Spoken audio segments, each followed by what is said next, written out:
साल 1957 में धीरूभाई अंबानी के यहाँ मुकेश अंबानी का जन्म होता है। इसके 2 साल बाद ही अनिल अंबानी पैदा होते हैं। उन दिनों धीरूभाई अंबानी जय हिंद सोसाइटी नाम की एक चौल में रहा करते थे और ये चौल चौथी मंजिल पर मौजूद थी, जिसके फ्लोर पर करीब 100 लोगों के लिए सिर्फ एक ही कॉमन टॉयलेट था। Chawl called the Jai Hind Estate.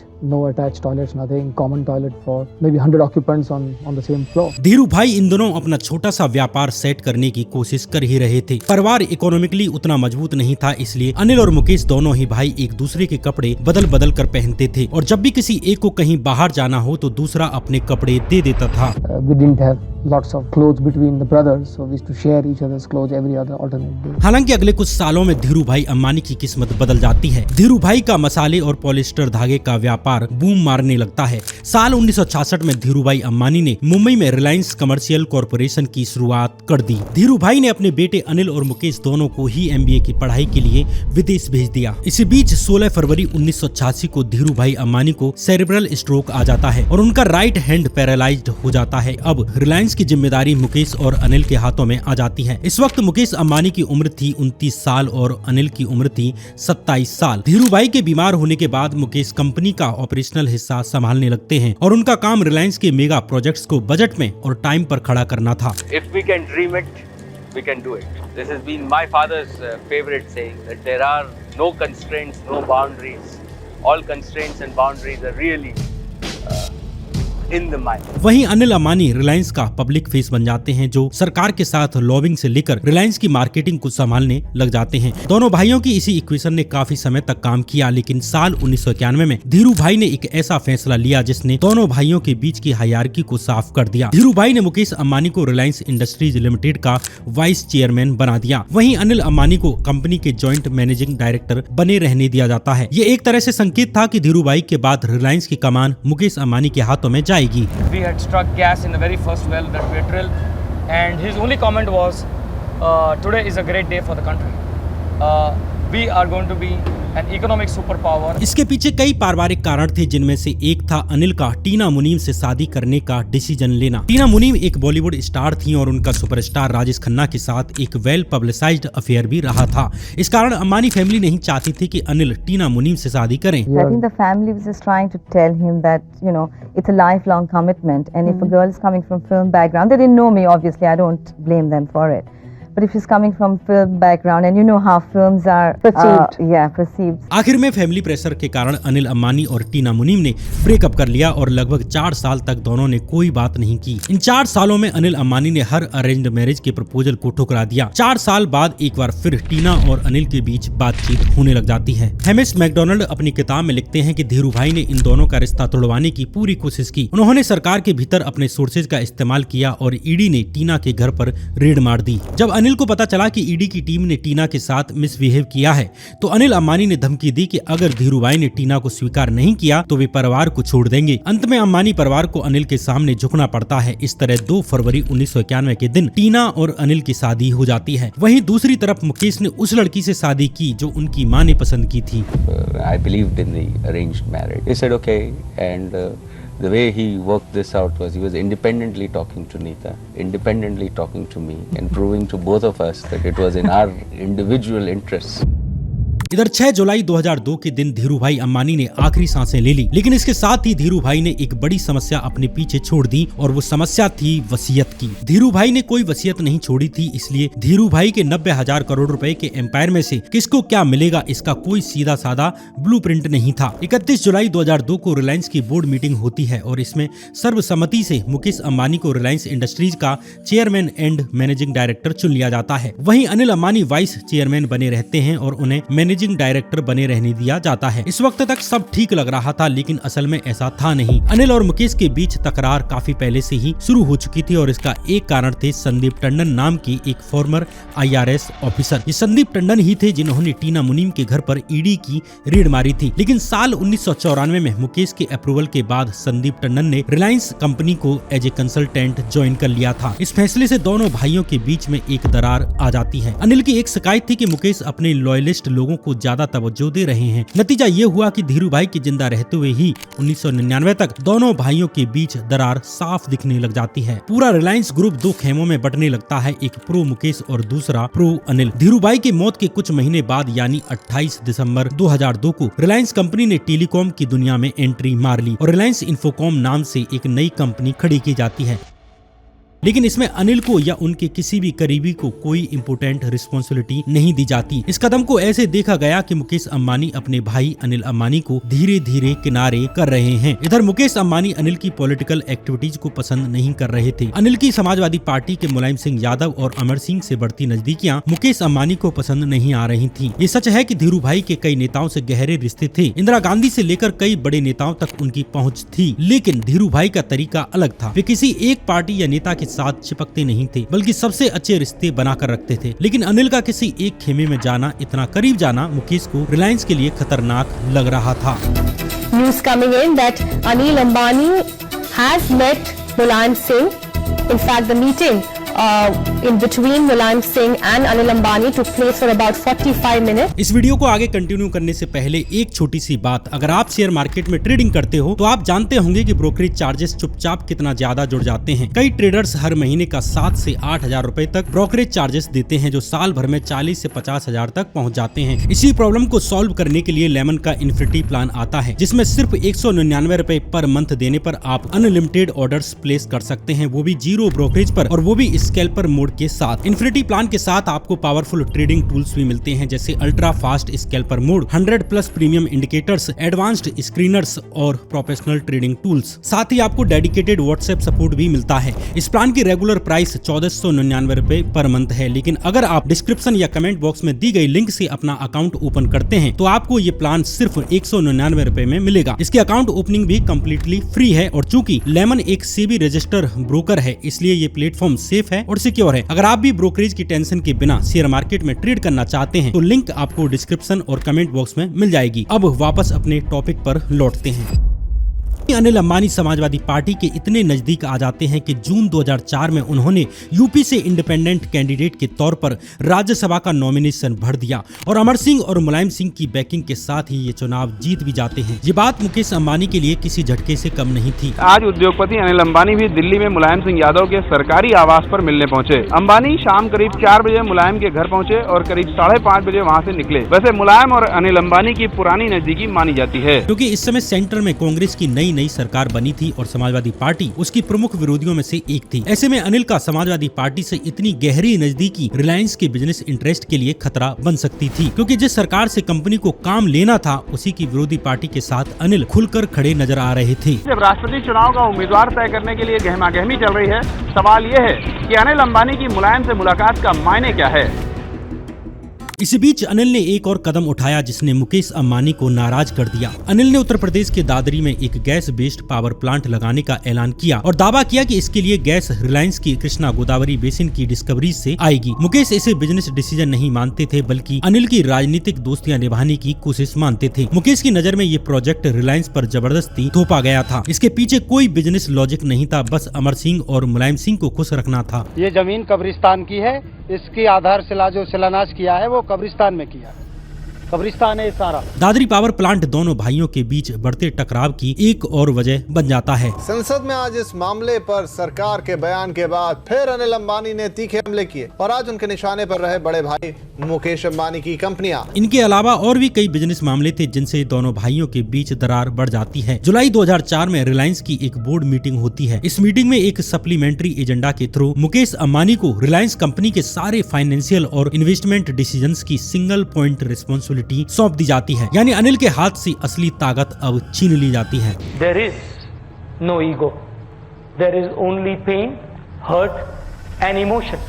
25 अक्टूबर 2004 को अनिल अंबानी ने मुकेश अंबानी को एक 4 पेज का लेटर लिखा जिसमें उन्होंने अपने पावर्स की बहाली की मांग की, लेकिन मुकेश की तरफ से करीब 90 दिन तक कोई जवाब नहीं दिया जाता। इस बीच मुकेश अंबानी 18 नवंबर 2004 के दिन CNBC TV 18 के एक बिजनेस सेमिनार में पार्टिसिपेट करने के लिए पहुंचते हैं। इस सेमिनार में मुकेश अंबानी ने पब्लिकली एक्सेप्ट किया कि उनके और अनिल के बीच ओनरशिप इश्यूज चल रहे हैं। In the year 2004, the bitter war became public when the elder brother and the then chairman of Reliance Group, Mukesh Ambani, admitted in an interview that there were ownership issues within Reliance. 23 नवंबर को मुकेश अंबानी ने 80,000 से ज्यादा रिलायंस के employees को email भेजकर कहा कि I am the final authority on all matters concerning Reliance. Ambani परिवार के इस डिस्प्यूट ने मार्केट में भूचाल ला दिया। 10 दिनों के भीतर रिलायंस ग्रुप की 7 लिस्टेड कंपनीज की मार्केट कैपिटलाइजेशन में 7,717 करोड़ रुपए की गिरावट आती है। 4 दिसंबर को मुकेश अंबानी ने कांग्रेस प्रेसिडेंट सोनिया गांधी से 10 जनपद पर जाकर मुलाकात की और डिफेंस मिनिस्टर प्रणब मुखर्जी और FM पी चिदम्बरम से भी मिले। ये मीटिंग इसलिए इम्पोर्टेंट थी क्योंकि अनिल की अलाइनमेंट समाजवादी पार्टी के लीडर मुलायम सिंह यादव के साथ बनती थी और मुकेश अंबानी अब कांग्रेस के नेताओं से मिल रहे थे। मां कोकिलाबेन भी दोनों भाइयों से अलग अलग मिल रही थी क्योंकि दोनों के बीच डायरेक्ट कम्युनिकेशन बंद हो चुका था। मुकेश ने अनिल को ऑफर दिया कि अनिल 12,000 करोड़ रुपए लेकर रिलायंस इंडस्ट्रीज से बाहर हो जाए, लेकिन अनिल ने ये ऑफर रिजेक्ट कर दिया। अगले 7 महीने तक अंबानी परिवार में ऐसे ही ओनरशिप को लेकर विवाद चलता रहता है, जिसमें सरकार को भी इंटरफेयर करना पड़ता है। वो डील जो हो ही नहीं पाई, वो डील जिसकी नाकामी के लिए अनिल ने बड़े भाई पर उंगली उठाई। यहाँ तक कि अनिल ने बड़े भाई पर 10,000 करोड़ का मानहानि का मुकदमा तक दायर किया। अंत में 18 जून 2005 की रात भर एक मैराथन मीटिंग चलती है। ICICI के chairman KV Kamat Ambani family के मीडिएटर बनते हैं। अगली सुबह करीब 9:40 पर मां कोकिलाबेन ने सालाना 97,000 करोड़ रुपए के रेवेन्यू वाले रिलायंस साम्राज्य के बंटवारे की ऑफिशियल घोषणा कर दी। इस बंटवारे में मुकेश की झोली में रिलायंस का असली खजाना आया, यानी रिलायंस इंडस्ट्रीज लिमिटेड, जिसका मार्केट कैप करीब 83,729 करोड़ रुपए था और नेट प्रॉफिट था 7,572 करोड़ रुपए। इसमें दुनिया की तीसरी सबसे बड़ी रिफाइनरी भी शामिल थी। इसके अलावा मुकेश को IPCL भी मिलती है, जो इंडिया की दूसरी सबसे बड़ी पेट्रोकेमिकल कंपनी थी, जिसका नेट प्रॉफिट 786 करोड़ रुपए था। वहीं अनिल के हिस्से में आई 520 करोड़ के नेट प्रॉफिट वाली रिलायंस एनर्जी, जिसकी मौजूदा कैपेसिटी 941 मेगावाट थी और दादरी में 3,740 मेगावाट वाला प्लांट था। इसके साथ ही अनिल अंबानी को रिलायंस इन्फोकॉम मिलती है, जिसके 1.25 करोड़ से ज्यादा मोबाइल सब्सक्राइबर्स थे और तीसरी कंपनी थी रिलायंस कैपिटल, जिसका नेट प्रॉफिट 105.81 करोड़ रुपए था। Kokilaben again brokered a peace agreement between the brothers and a new non-competent agreement was drafted. The two brothers have grown apart since then. बंटवारे के बाद दोनों भाइयों के बीच लगभग सारे बिजनेस रिश्ते खत्म हो चुके थे, सिवाय एक के, और वो प्रोजेक्ट था अनिल का दादरी में प्लांट 11,000 करोड़ रुपए का gas based power plant. India's new champion of the poor arrived from the heavens. But he's no Mother Teresa. He is a businessman.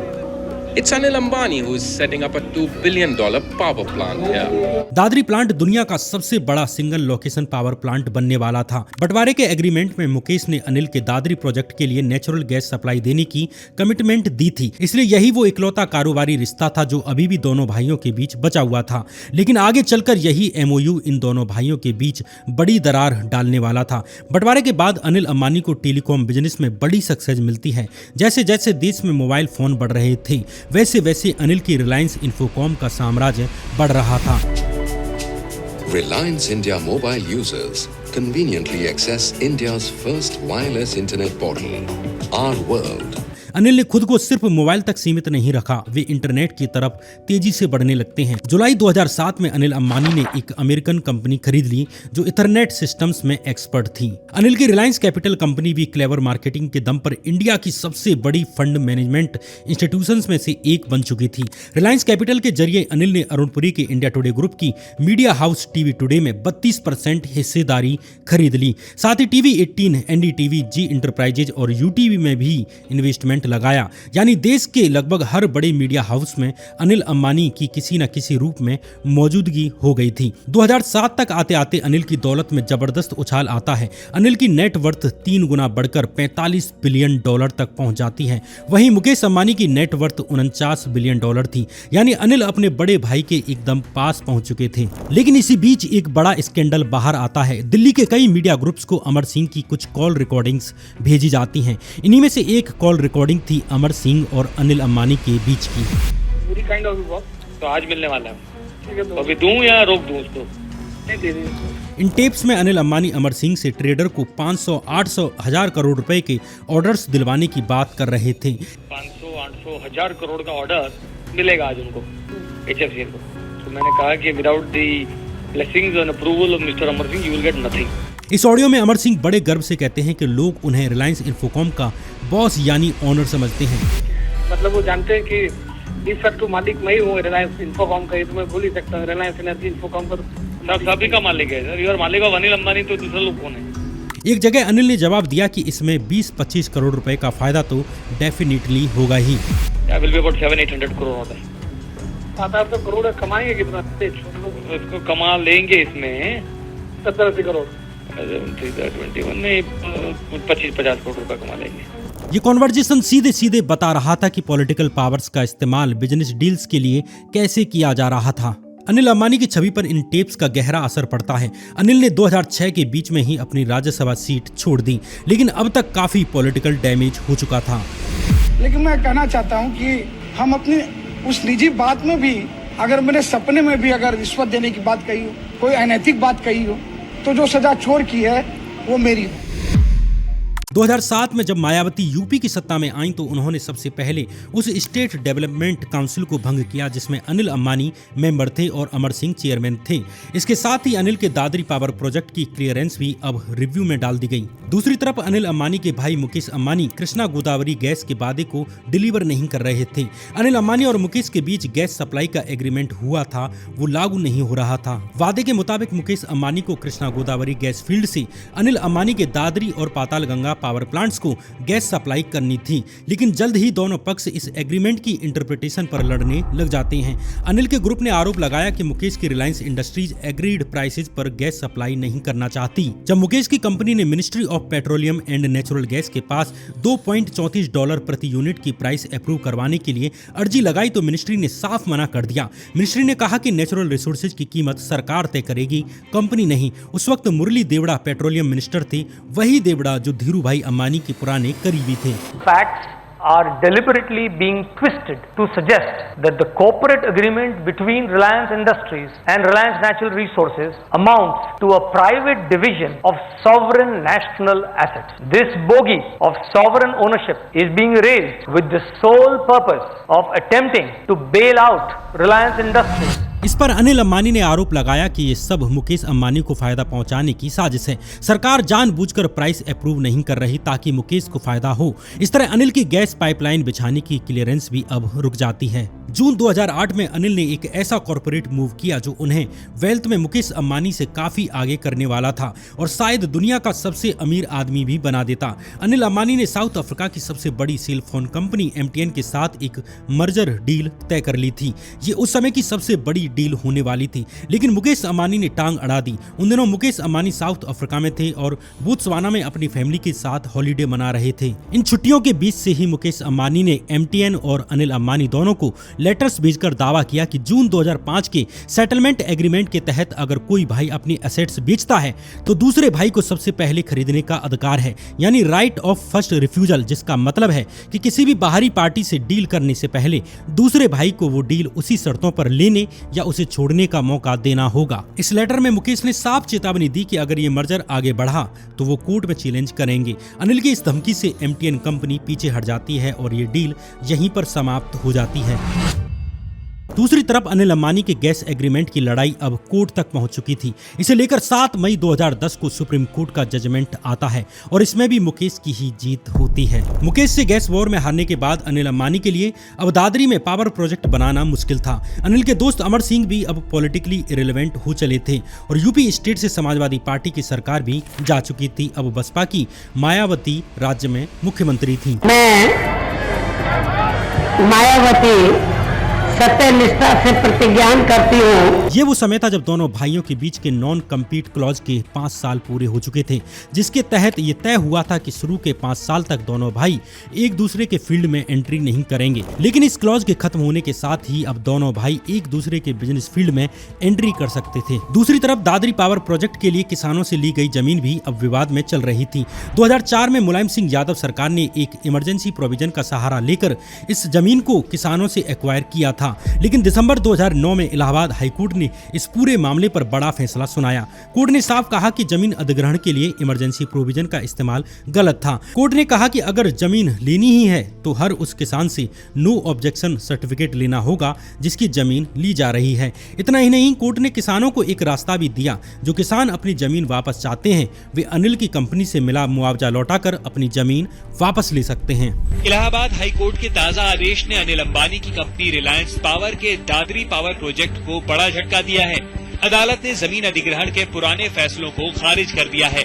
Court ने कहा है कि जिन किसानों की जमीन अधिग्रहित की गई थी, रिलायंस को वो जमीनें लौटाकर नए सिरे से किसानों की सहमति लेनी होगी। इस फैसले के खिलाफ अनिल अंबानी सुप्रीम कोर्ट पहुंचे हुए थे, लेकिन चूंकि अब तक अनिल अंबानी अपने भाई से गैस वॉर हार चुके थे और इस प्रोजेक्ट के लिए गैस सप्लाई का इंतजाम करना अब नामुमकिन हो चुका था, इसलिए अनिल अंबानी अब किसानों की जमीन मामले में खुद ही पीछे हट जाते हैं। अगस्त 2014 में रिलायंस पावर ने खुद ही सुप्रीम कोर्ट को बता दिया कि अब उनकी इस प्रोजेक्ट में कोई दिलचस्पी नहीं रही और वो किसानों की जमीन लौटा देंगे। इस तरह दादरी का ये बड़ा सपना यहीं पर खत्म हो जाता है और अनिल अंबानी का पावर जनरेशन का बिजनेस बर्बादी की तरफ बढ़ जाता है। हालांकि अभी भी अनिल के पास टेलीकॉम बिजनेस था, लेकिन इसमें भी उन्हें अपने भाई की तरफ से एक बड़ा कंपटीशन मिलने वाला था। 23 मई 2010 को जैसे ही दोनों भाइयों के बीच नॉन कम्पीट क्लॉज खत्म होता है, इसके कुछ दिन के बाद ही मुकेश अंबानी ने 4800 करोड़ रुपए में इन्फोटेल ब्रॉडबैंड सर्विस लिमिटेड यानी कि IBSL का 95% हिस्सा खरीद लिया।